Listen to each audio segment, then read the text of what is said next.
Bonsoir à tous et à toutes. Merci d'être encore là après cette première journée intense de l'école d'été. On va consacrer cette session au Fonds d'innovation pour le développement. L'idée, c'était surtout de vous donner des exemples concrets de projets qui ont été financés et pouvoir avoir un échange avec vous. Donc Esther Duflo, qui nous fait le plaisir d'être avec nous ce soir, va parler rapidement des fonds d'innovation. Pourquoi l'idée des fonds d'innovation, pourquoi l'idée d'un fonds d'innovation en France et sur quel modèle on a pu se baser pour créer ce fonds. Et Esther est présidente du conseil de direction du FID, donc elle va vous parler de son expérience. Et ensuite Amina Zaknouf, qui est au FID, qui est Investment Officer chargée de portefeuille de projet au FID, laissera la parole à 3 porteurs de projets financés qui vous parleront de leur projet. Bonsoir, je vais faire ça très vite, d'une part parce que je pense que c'est plus intéressant d'entendre parler des projets, d'autre part parce que je commence à être un peu fatiguée et donc ma cohérence n'est pas forcément garantie. Rapidement, pourquoi le FID et comment le FID est venu à l'existence. Ça répond en fait à la question, une question que je me suis posée et que d'autres se sont posées de nombreuses années. Pour moi, c'était plus clairement pendant la commission qui avait été réunie par le président Obama sur la réforme de l'aide publique au développement, de la coopération. Et avant ça, pour être honnête, je ne m'étais jamais vraiment posé la question de l'aide publique au développement, et ça ne m'intéressait pas trop, en particulier parce que tout le débat du développement était sur est-ce que l'aide, ça marche ou ça ne marche pas, et je trouvais toujours la question relativement inintéressante, dans le sens où l'aide extérieure des pays riches vers les pays pauvres ne représente qu'une partie très faible du budget des pays à bas revenus. Même en Afrique, où la partie est la plus importante, c'est juste en moyenne moins de 10% du budget des pays africains vient de la coopération extérieure. Donc se poser la question, est-ce que l'aide peut éradiquer la pauvreté, favoriser la croissance, soigner le cancer, ça n'a aucune espèce de sens. Il faut vraiment être à Washington ou à Paris pour se poser ces questions-là. La seule question qui est importante, c'est comment maximiser l'efficacité de l'argent qui est dépensé pour aider les plus pauvres devenir moins pauvres et vivre leur vie, et vivre des vies meilleures. Et la grande majorité de cet argent est dépensé par les budgets propres, les ressources propres de leur pays. Et donc ce qui est important, c'est l'efficacité de chaque dollar et pas du tout l'efficacité de l'aide. Pendant très longtemps, je ne me suis absolument pas intéressée à cette question. Je comprends que c'est une question vraiment très... j'ai commencé à y réfléchir parce que c'était la question qui m'était posée quand j'étais dans la commission Obama. Et à ce moment-là, c'est là où j'ai développé, disons, les principes. J'ai développé pour moi-même ma propre compréhension de qu'est-ce que peut faire, quel rôle peut jouer, quel rôle unique la solidarité internationale, la coopération internationale peut jouer, sans remplacer ni les idées, ni d'ailleurs l'argent des pays du reste du monde. Et ces rôles, il faut, du coup, quand on pense la question comme ça, on se dit pas est-ce que l'aide est efficace ou pas, est-ce que l'argent est efficace ou pas, mais on se demande comment faire pour maximiser au mieux, qu'est-ce qui est spécial dans les budgets de la coopération internationale par opposition au budget classique. Et quand on se pose cette question-là, du coup on peut répondre en disant c'est quand même des budgets importants quantitativement, où est-ce qu'ils seraient utilisés au mieux? Et les pans, les piliers qu'on trouve, c'est d'une part, auxquels j'ai pensé en tout cas, c'est d'une part l'assurance, parce qu'on a bien vu par exemple pendant la crise du Covid, pendant que les pays riches pouvaient aller sur les marchés pour emprunter et donc étaient capables de dépenser 27% de leur PIB en mesure de soutien fiscal à leur population, les pays pauvres et plus pauvres ne pouvaient dépenser que 2% de leur budget en mesure de soutien à leur population, et les pays à moyen revenu, comme le Maroc par exemple, 6%.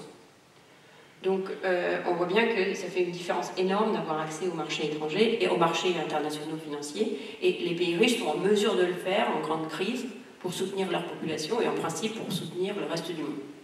Donc on peut se dire que le premier rôle, c'est un rôle que chaque pays fait pour ses individus, dans lequel, quand il y a un choc systémique, comme l'a été la crise du Covid, mais comme peut être une inondation massive ou un tremblement de terre, on peut jouer un rôle d'assurance. Enfin, cette masse de monnaie, d'argent qui existe dans le système peut jouer un rôle d'assurance. Numéro 1. On a vu pendant le Covid qu'on n'a pas réussi à faire ça, puisque les flux d'aide vers les pays pauvres ont à peine augmenté un petit peu, mais vraiment à peine. Et justement, on arrive à 2% de mesures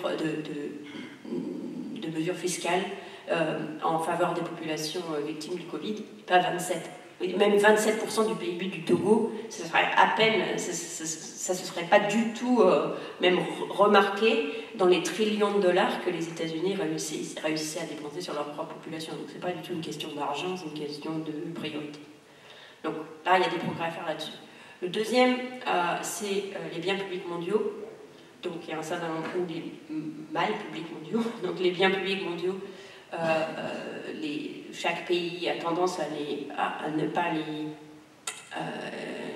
pas investir suffisamment dans ces biens publics mondiaux, par définition, puisqu'ils sont mondiaux. On a vu un exemple un petit peu aussi raté pendant la crise du Covid sur la question des vaccins. Les vaccins, ils ont été produits très rapidement, mais ensuite pas partagés, initialement, en tout cas pas suffisamment rapidement. Et donc c'est un des secteurs. Il y a eu des exemples beaucoup plus réussis dans l'histoire du monde. Par exemple, à la fin de la Seconde Guerre mondiale, la circulation extrêmement rapide de la pénicilline, qui avait été inventée plusieurs années auparavant dans les pays riches, mais qui s'était ensuite développée. Aujourd'hui, les biens publics mondiaux, c'est évidemment un mal public mondial, c'est les émissions. Les biens publics mondiaux, ce serait la recherche, innovation sur les technologies vertes, par exemple. Ça crée des biens publics mondiaux. Un autre exemple du passé, qui a eu beaucoup de succès, c'est la révolution verte. Et aujourd'hui, peut-être une nouvelle révolution verte, ce sera un exemple de bien public mondial. Et un exemple spécifique de ces biens publics mondiaux, évidemment, c'est la connaissance, et en particulier la connaissance sur qu'est-ce qui marche et qu'est-ce qui ne marche pas, pour que les pays puissent eux-mêmes dépenser leur budget le plus efficacement possible. Et donc quand on parle de connaissance sur, donc c'est la connaissance sur l'efficacité de la politique publique, et que dès qu'on parle de connaissance, on va forcément parler d'innovation, puisque la première connaissance qu'on a tous, c'est que ça pourrait marcher beaucoup mieux. Et donc la capacité de soutenir les personnes, les populations, que ce soit les gouvernements, les ONG, les individus, les universités, tout le monde, à innover dans leur pays et à ensuite progressivement faire passer cette innovation à une échelle où elle peut être testée, la tester rigoureusement, et si ça marche, encourager le passage à l'échelle dans ces pays et dans d'autres, c'est aussi ça devrait être pour moi le troisième pilier de la coopération internationale, à la fois bilatérale et multilatérale. D'où donc en quelque sorte un rôle que ne peuvent pas jouer les pays en développement pour eux-mêmes, parce qu'ils ont tellement peu d'argent qu'ils ne peuvent pas prendre de risques d'essayer des nouvelles choses qui ne marchent pas pour développer de la connaissance qui finalement servira au reste du monde. C'est ce rôle-là que sur lequel la coopération internationale est particulièrement bien placée, parce que la coopération internationale, par son design même, par son objectif même, est de créer des biens publics pour le monde entier. Donc il n'y a pas de sujet que si on essaye quelque chose au Togo et que ça ne marche pas, cette connaissance que ça ne marche pas est pas seulement utile au Togo, mais à tout le reste du monde. Si on pense du point de vue du monde, on se dit c'est formidable. Donc c'est pour ça que la coopération internationale est idéalement placée pour faire ça. Alors dans le monde des entreprises, c'est le venture capitalisme qui finance des innovations à toute petite échelle d'abord, puis ensuite qui les fait monter en grade. Et il y a une une idée très très claire que la plupart des projets ne vont pas marcher, il y a à peu près 5% des projets qui marchent, mais que les quelques projets qui marchent permettent de générer des tas de profits pour les personnes qui ont investi dedans.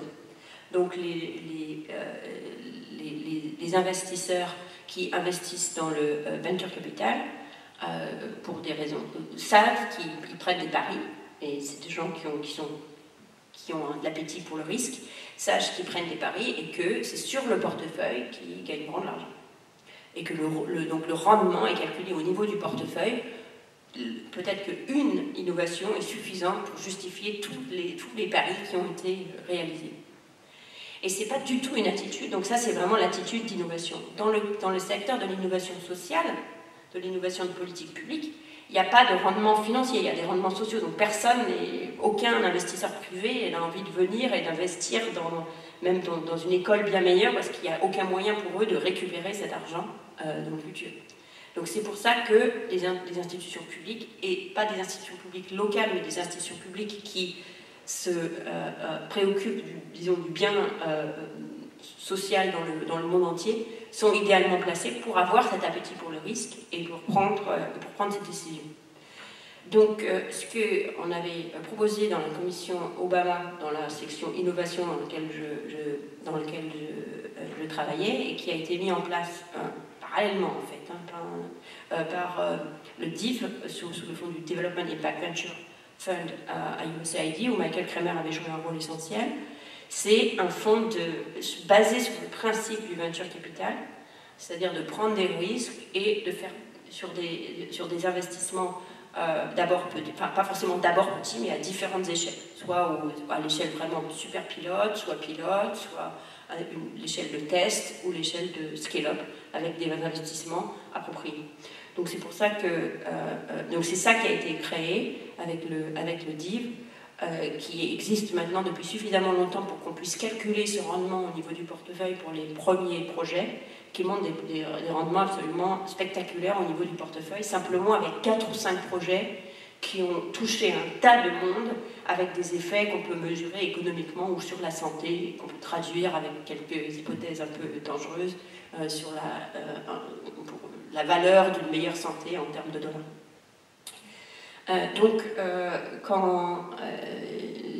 Donc du coup, quand il y a eu l'opportunité, en particulier avec le travail du député Verville, de repenser un petit peu toute la structure de la coopération française, j'ai sauté sur l'occasion pour lui proposer, je ne sais pas ce que tu vas faire, tu prends tout un tas de trucs, il y en a qui vont marcher, il y en a qui ne vont pas marcher, mais quelque chose qui, je t'assure, va marcher, c'est de faire un fonds comme DIV.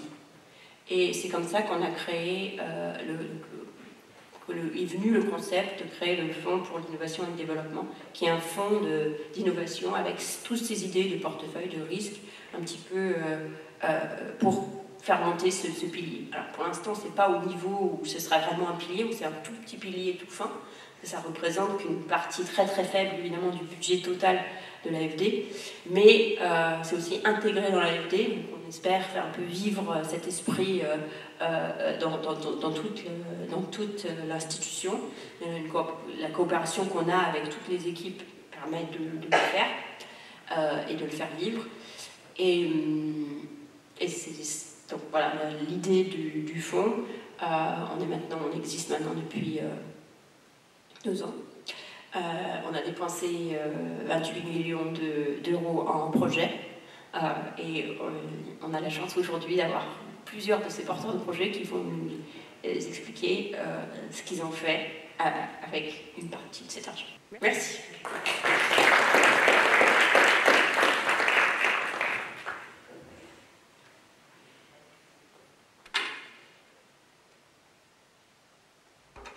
Merci beaucoup Estelle, et sans plus attendre, je vais demander à Djadji, Christiane et Silété Devaux de nous rejoindre sur scène. On peut les applaudir par la même occasion. Pendant qu'ils s'installent, je vais peut-être rapidement me présenter. Je m'appelle Amina Zaknou, je suis chargée d'investissement au sein du Fonds d'innovation pour le développement. J'ai eu l'occasion d'échanger avec ces 3 porteurs de projets à multiples reprises, donc je suis ravie de pouvoir vous les présenter chacun d'entre eux. Vous l'avez déjà entendu à plusieurs reprises, notre objectif au FID est d'apprendre ensemble, de risquer l'innovation et surtout de mesurer l'impact. Ces 3 projets représentent 2 stades de financement très particuliers au FID. Ce stade pilote qui est essentiel pour pouvoir tester des innovations avant de pouvoir en mesurer l'impact, et le stade de transformation de politique publique qui est véritablement un stade signature au sein du Fonds d'innovation pour le développement, un stade qui n'existe dans aucun autre fonds actuellement et qui nous permet véritablement d'encourager cette transformation de politique publique. Donc sans plus attendre, je vais me tourner vers vous, Jiajin Yang. Donc vous êtes juriste et vous êtes le chef de projet de Taral, au sein du cabinet de conseil Aske Conseil. Le projet que vous portez au Sénégal s'attaque à un problème qu'on a un partage dans beaucoup de pays, qui est la gestion des déchets. Donc au Sénégal, vous opérez, cette collecte se fait principalement de manière informelle, avec des charrettes de tri de déchets et des tris à la décharge. Et donc tous ces déchets, à l'exception des déchets biomédicaux, sont collectés de la même manière et par la même entité avec laquelle vous collaborez aujourd'hui. Donc Taral vise à consolider ce système en construisant une plateforme qui rassemble les principaux acteurs de cette collecte. Qu'est-ce qui vous a mené à construire ce pilote? Comment est-ce que vous avez identifié l'opportunité de travailler avec cette organisation locale? Bonjour à tous, merci Amina pour ces questions et merci au FID et les différents partenaires de nous avoir associés à cette école d'été-là qui est vraiment très enrichissante. Oui, comment on a connu le FID? Je pense que c'était un hasard quand même, parce que c'est dans le cadre de notre réseau qu'on a eu vent de ce fonds-là, et un de nos partenaires a suggéré que nous regardions un peu ce fonds-là, ça pourrait être intéressant. Et quand on a regardé, on s'est rendu compte que d'abord, par rapport à l'impact, parce que c'est la grande différence, la très grande différence, le fait qu'on ait un fonds qui est vraiment axé sur l'impact qu'on peut avoir. Et ça, c'est quelque chose qui nous a parlé. Et personnellement, en étant quelqu'un qui est un peu spécialisé de l'économie sociale et solidaire, donc qui vise aussi bien à la finalité sociale, environnementale, mais aussi à rentabilité, c'est quelque chose qui nous a beaucoup parlé. Et en même temps, la flexibilité aussi qu'on a eu à noter et les différents stades qu'Arthur a eu à expliquer ce matin. Donc ces stades-là sont des choses aussi qui nous ont parlé et qui nous ont poussé un peu à postuler au FID. Et on n'a pas été déçus. Voilà, on a beaucoup appris en échangeant avec les membres du FID. Ça nous a aidé aussi à mieux structurer ce qu'on était en train de faire, les propositions qu'on était en train de faire, les aspects qu'on n'avait au départ pas pris en compte. Au fil des échanges avec Arthur, avec vous et Estelle, avec Juliette, on a eu à améliorer notre offre avec ma collègue Mathie qui est là aussi et les autres membres de l'équipe. Peut-être en quelques mots, est-ce que vous pourriez expliquer ce qu'est du coup Taral, le projet? Oui, Taral, c'est un mot en wolof qui veut dire embellir. Donc ça résonne bien dans ce cas de figure-là, sachant que la plupart des pays africains sont confrontés à la problématique de gestion des déchets plastiques. Donc le Sénégal ne fait pas exception. Le Sénégal produit annuellement 200 000 tonnes de déchets plastiques et sur ces 200 000, seuls 4% des déchets sont recyclés. Donc ça vous montre un peu la problématique et au niveau mondial c'est 10%. Donc on est en deçà même de ce pourcentage-là au niveau mondial. Comment on a mis en place l'initiative? Elle est issue d'une étude de faisabilité qu'on avait faite donc pour un partenaire pour déterminer l'opportunité d'intervention au Sénégal dans le cadre de l'économie circulaire du plastique et faisant le constat que les déchets plastiques sont très mal gérés et ceci est imputable un peu au changement des habitudes de consommation. Donc aujourd'hui, les gens n'ont plus le temps peut-être de manger chez eux, ils sont toujours en activité et ce qui exacerbe aussi cette pollution plastique avec l'avènement aussi des microdoses, des plastiques d'usage unique, etc., etc. Il y a une loi bien sûr qui a interdit le plastique d'usage unique mais qui a du mal à être appliquée sachant que il y a un problème d'alternative qui se pose. Donc les populations veulent bien changer leur comportement dans une certaine mesure, mais si on n'a pas d'alternative, ça va être très difficile.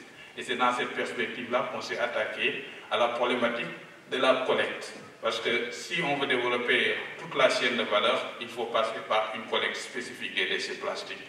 Et aujourd'hui, aussi bien les déchets organiques, les DE, les déchets d'équipements électroniques, les autres types de déchets sont collectés de la même façon et de façon informelle généralement. Et il n'y a pas de tri à la source, il n'y a pas de séparation des déchets. Et il y a des entreprises aujourd'hui qui sont dans le recyclage qui ont du mal à s'approvisionner en déchets, malgré ce volume de déchets énormes qui sont collectés, sachant que s'il n'y a pas de tri à la source, les déchets seront souillés et peut-être que les entreprises ne pourraient pas les recycler. Et c'est dans ce cadre-là qu'on a pensé à mettre en place un pivot.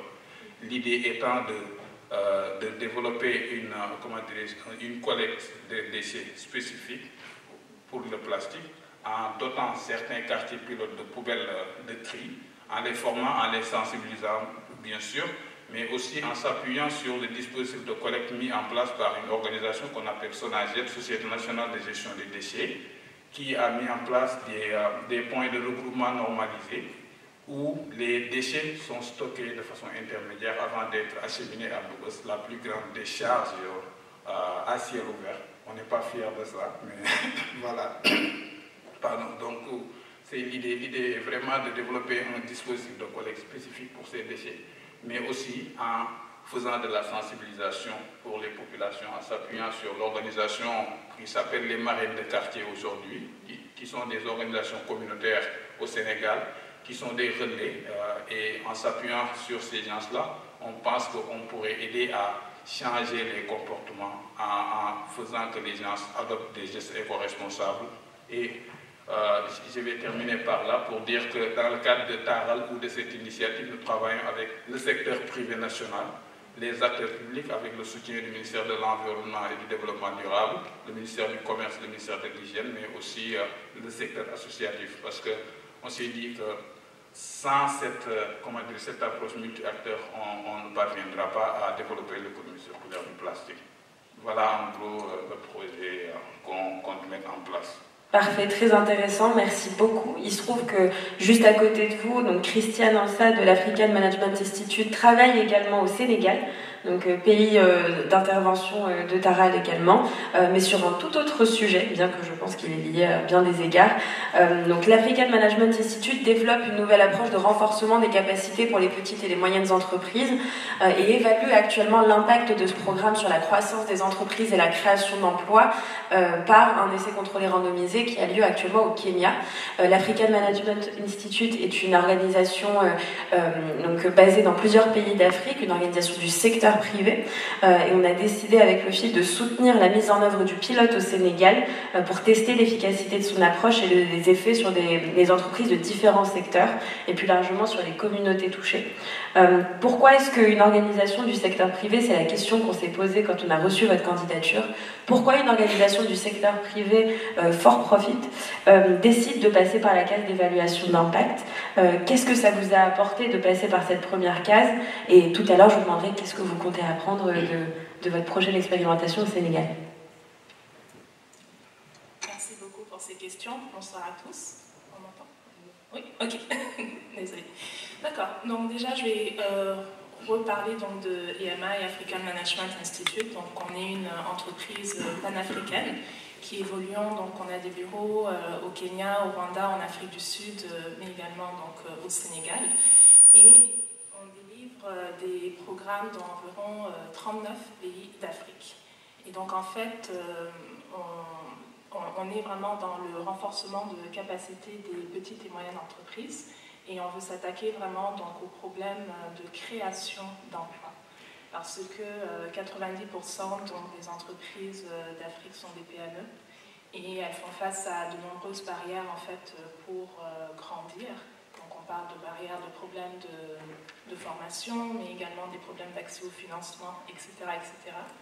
Et nous, en fait, on a basé notre approche sur de la recherche. Donc nos fondateurs, Rebecca Harrison et Jonathan Cook, se sont intéressés justement aux techniques en fait, qui fonctionnent pour accompagner ces entrepreneurs-là et lever les barrières en fait, qui empêchent leur entreprise de grandir. Et donc, on est vraiment evidence-based et on veut vraiment en fait, avoir un réel impact et avoir une technique qui marche. Et c'est pour ça justement qu'on est vraiment research-based, donc que l'on s'intéresse vraiment à tout ce qui est évaluation d'impact pour s'assurer que ce que l'on fait fonctionne effectivement. Et l'approche innovante en fait, que l'on a, c'est vraiment, plutôt que d'avoir des cours théoriques, d'aller vraiment sur la pratique. Et d'utiliser également donc, les outils technologiques. Donc on a développé une plateforme et une application qui met à disposition des entrepreneurs des outils de gestion prêts à l'emploi. Donc par exemple, je donne un exemple, par exemple, si l'entrepreneur a besoin d'une feuille de caisse, qu'il a besoin d'un tableau financier, il suffit qu'il télécharge en fait ce tableau sur la plateforme pour l'utiliser automatiquement pour son entreprise. Donc on ne parle pas de théorie, mais on parle réellement de mise en pratique. Et donc c'est cette approche-là que l'on a développée et que l'on est en train de tester au Kenya. On est en train de faire un RCT donc avec le MIT pour justement voir si notre théorie fonctionne. De ce que l'on a vu pour l'instant, donc en moyenne, les entrepreneurs que l'on accompagne sont capables de créer donc 4 emplois et également d'augmenter leur chiffre d'affaires de 35%. Mais on veut vraiment tester donc, cette approche pour vraiment montrer qu'elle fonctionne vraiment. Et on a commencé donc à faire ce RCT-là au Kenya, dont on attend les résultats en fin d'année, début d'année prochaine. Et ce que l'on veut faire également donc, au Sénégal maintenant, c'est tester la réplicabilité de ce modèle. Donc, est-ce que ce modèle peut être transposé d'un pays à l'autre et quelles sont les barrières justement qui pourraient nous empêcher de le faire? Donc, grosso modo, c'est ça. Très clair, merci beaucoup. Et c'est effectivement une question centrale, celle de l'engagement des PME, le renforcement des capacités des PME. C'est en large partie aussi une question de politique publique. Il se trouve que le FID accompagne également des institutions publiques à adopter une démarche basée sur les preuves. C'est le cas avec notamment l'Agence nationale d'identification togolaise qui est représentée aujourd'hui par Silité Devo, qui est son directeur général. Donc le FID accompagne la mise en place de l'Embedded Evidence Lab, donc dans le cadre du suivi d'une collaboration de longue date avec le ministère de l'économie numérique et de la transformation. Donc l'ANID, ce laboratoire intégré à l'ANID est censé défendre les objectifs stratégiques de ce ministère, poursuivre la numérisation des services sociaux, explorer comment soutenir l'utilisation des données pour l'élaboration de politiques publiques dans divers secteurs, en particulier le registre national, social national que vous avez porté s'il était. Est-ce que vous pourriez nous en dire plus sur cette démarche de transformation de politique publique? Qu'est-ce qui vous a poussé à aller vers cette démarche basée sur les preuves? Très bien, je vous remercie et bonsoir à toutes et à tous. Je suis bien content d'être au FID, à Rabat, dans cette université, dans cette session d'été. Il faut dire que la période Covid au Togo a été, je dirais, fructueuse en termes de maturation intellectuelle, parce que ça nous a amené à sortir des sentiers battus et de mettre sur pied le programme Novici à travers une plateforme digitale pour permettre au gouvernement de venir en aide aux populations impactées négativement par les mesures prises pour stopper la propagation de la pandémie. Mais on s'est aussi rendu compte que le pays avait beaucoup de données, énormément de données en silo, donc dont chaque ministère avait sa base de données et tout ça. Et on était incapable en fait de fédérer ces données pour pouvoir agir. C'était, les politiques avaient annoncé de très bonnes mesures, mais en fait l'application réelle est devenue problématique parce qu'on n'avait pas les moyens de pouvoir exploiter ces données. Et l'Agence nationale d'identification, qui est une jeune agence qui venait juste à peine d'être créée, avec pour mission de mettre en place le système national d'identification biométrique. Parce qu'on avait aussi une problématique liée à l'identification des personnes. C'est une problématique qui est commune à beaucoup de pays africains. À titre d'exemple, sur le fichier de la carte nationale d'identité au Togo, on a 1,2 million de personnes avec une preuve d'identité. Et en fait, quand on voit 1,2 million de personnes, c'est le nombre de personnes ayant effectué au moins une fois la demande de carte nationale d'identité. Donc en valeur réelle, on se retrouve pratiquement à la moitié, parce qu'il y a les décédés, il n'y a pas de lien avec l'état civil, etc. Ensuite, la deuxième mission assignée à l'ANID, c'est de mettre en place le registre social des personnes et des ménages, une base de données dans laquelle on a les caractéristiques socio-économiques des populations pour pouvoir délivrer de l'aide dans tout ce qui est assistance sociale. faut savoir qu'au Togo, 45,5% de la population vit dans la pauvreté, donc c'est une grosse, je dirais, c'est une grosse population à aider. Et donc du coup, nous on s'est dit, et c'est le ministre Sina Le Son, le ministre de l'économie numérique et de la transformation digitale, qui a dit, on a une masse de données assez considérable, mais il va falloir organiser tout ça pour pouvoir avoir des politiques publiques basées sur des preuves de terrain. Et donc l'idée a été mûrie avec IPA, Innovation for Poverty Action, qui est une ONG qui travaille aussi sur tout ce qui est politique basée sur les preuves. L'idée nous est venue alors de créer un laboratoire intégré de preuves au sein de la NID, parce qu'à terme, la NID va avoir beaucoup de données, donc les données sur l'ensemble de la population togolaise, donc les données démographiques et biométriques, mais aussi les données socio-économiques. Donc on va avoir une masse de données considérable. Et on s'est dit, en ayant une méthodologie, je dirais, éprouvée de collecte, d'analyse, d'interprétation, d'exploitation et de mise à disposition de ces données aux politiques, on estime qu'on peut concourir de manière significative à l'optimisation, à l'efficience et à l'efficacité de ces politiques publiques dans le domaine de la protection sociale, de l'éducation, de la santé, mais aussi dans le domaine de la sécurité. Pourquoi dans le domaine de la sécurité? Aujourd'hui, le nord du Togo est confronté à la crise sécuritaire. Et cette crise sécuritaire, moi venant du monde de la défense, on se rend compte qu'en fait, l'absence de l'autorité de l'État sur certains territoires, en fait, constitue un terreau fertile pour tout ce qui est lié au terrorisme, au djihadisme. Et donc, à partir de ces données, par exemple, en matière de santé, d'éducation et tout, on peut guider les politiques publiques et renforcer de manière générale la sécurité dans le pays. De pouvoir permettre aux populations de vivre de manière sereine sur l'ensemble du territoire togolais. Et donc nous aujourd'hui, on a soumis cette idée au FID grâce à IPA qui nous a dit c'est une très belle idée ce que vous avez, on peut voir avec le FID si on peut avoir un financement. Donc je ne connaissais pas personnellement le FID, donc on a dit le FID, j'ai fait des recherches, j'ai dit c'est bien, puis on a monté le dossier. Et puis, on a été retenu, donc c'est avec plaisir. Voilà, merci. Merci beaucoup, c'était très clair.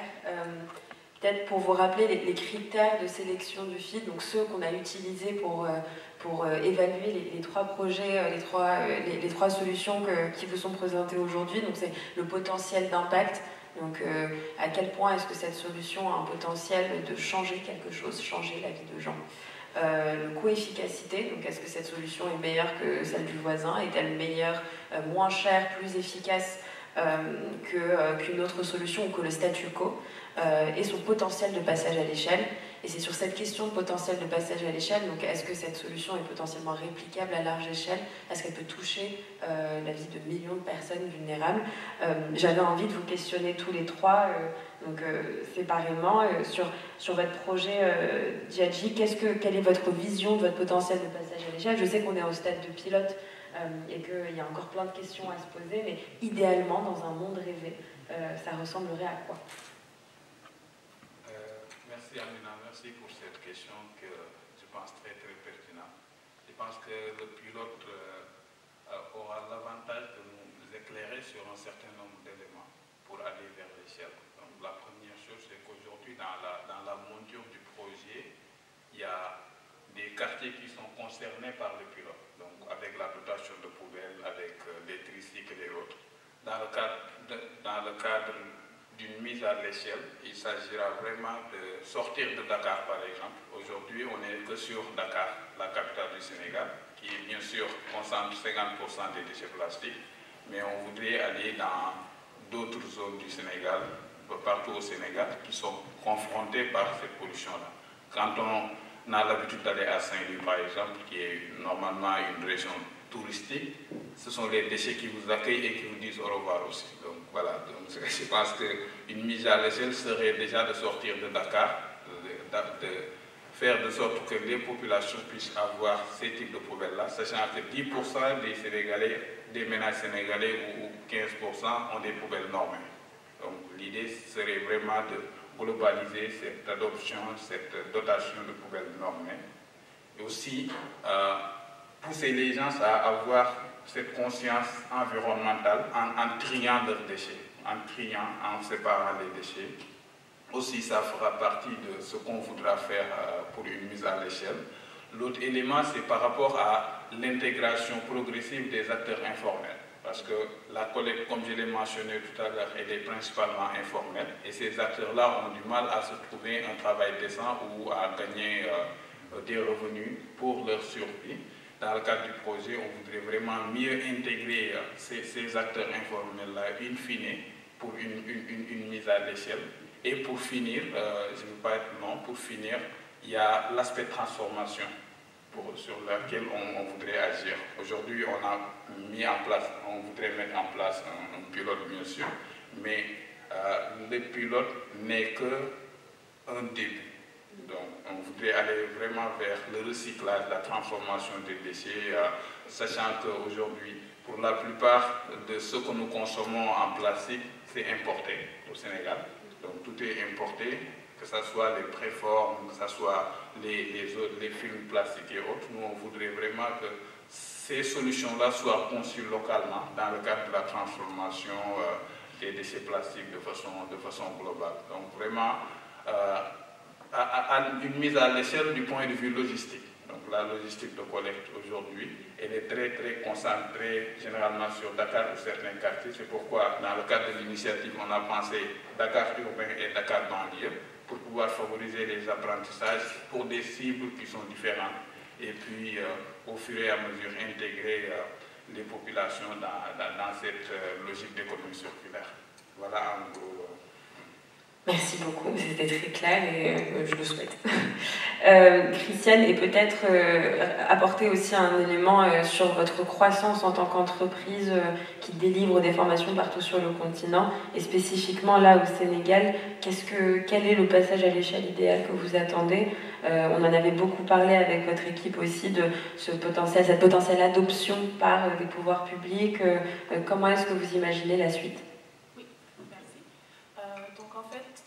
Que la vision globale, c'est vraiment donc des PME fortes qui fonctionnent, donc qui créent de l'emploi, qui créent de la richesse et également qui survivent. Parce que souvent, c'est vrai que les idées, quand une personne commence une entreprise, le taux de survie n'est pas très élevé. Donc ce que l'on veut vraiment, c'est vraiment accompagner les PME pour qu'elles développent donc, les habitudes qui leur permettent de grandir et de survivre et de contribuer justement à créer cette richesse-là et cet emploi-là. Et ce que l'on veut faire en fait en tant que pionnier au Sénégal, c'est de montrer en fait les méthodes qui fonctionnent. Et donc c'est pour ça justement que l'on veut faire de la recherche pour voir ce qui marche, ce qui ne marche pas.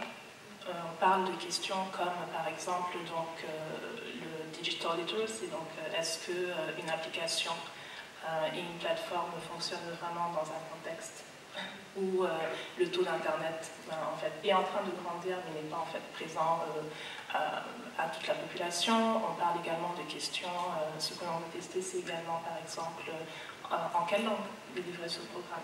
Est-ce que ce modèle marche dans les zones urbaines et rurales également? Donc en fait on veut vraiment tester toutes les barrières d'accès à nos formations pour pouvoir justement ensuite les faire tomber et donner l'accès à nos formations au plus grand nombre d'entrepreneurs pour soutenir en fait l'économie sénégalaise. Donc ça c'est vraiment notre vision à grande échelle. Et ensuite donc, on parle de réplicabilité d'un pays à l'autre justement pour pouvoir donc répliquer ce modèle-là dans d'autres pays d'Afrique francophone et travailler avec le gouvernement également pour pouvoir l'offrir au plus grand nombre d'entrepreneurs, sachant qu'il y a des structures comme la DER, la DPME et autres qui accompagnent également les entrepreneurs. Donc on veut vraiment faire cette recherche-là pour pouvoir l'utiliser également pour notre entreprise, mais également pour l'étendre à toutes les structures d'accompagnement des entrepreneurs pour ne pas qu'ils répètent les mêmes erreurs que nous. Merci beaucoup Christiane, et peut-être donc Monsieur Devaux, une idée peut-être sur la pérennisation de cette action, de ce labo, et une idée aussi sur la potentielle contagion, si je peux me permettre le terme, vers d'autres ministères, d'autres agences de l'État. Comment est-ce que vous imaginez la croissance de ce projet? Très bien, je remercie. Je pense que au regard de l'expérience acquise pendant la période Covid, au Togo, on a quand même la certitude maintenant que l'utilisation des données sont à même de rendre, je dirais, de rendre l'empreinte de l'État en matière de protection sociale beaucoup plus réelle. Et aujourd'hui, la question ne se pose plus est-ce que l'utilisation de la donnée est concluante. Le cahier de charge qui a été donné à la NIT, c'est d'avancer dans cette direction. Le gros problème auquel nous serons, on est confronté aujourd'hui, c'est les compétences locales. Il faut, pour construire un laboratoire et pour pouvoir disséminer cette méthodologie d'utilisation de la donnée dans les politiques publiques, il faut avoir des ressources.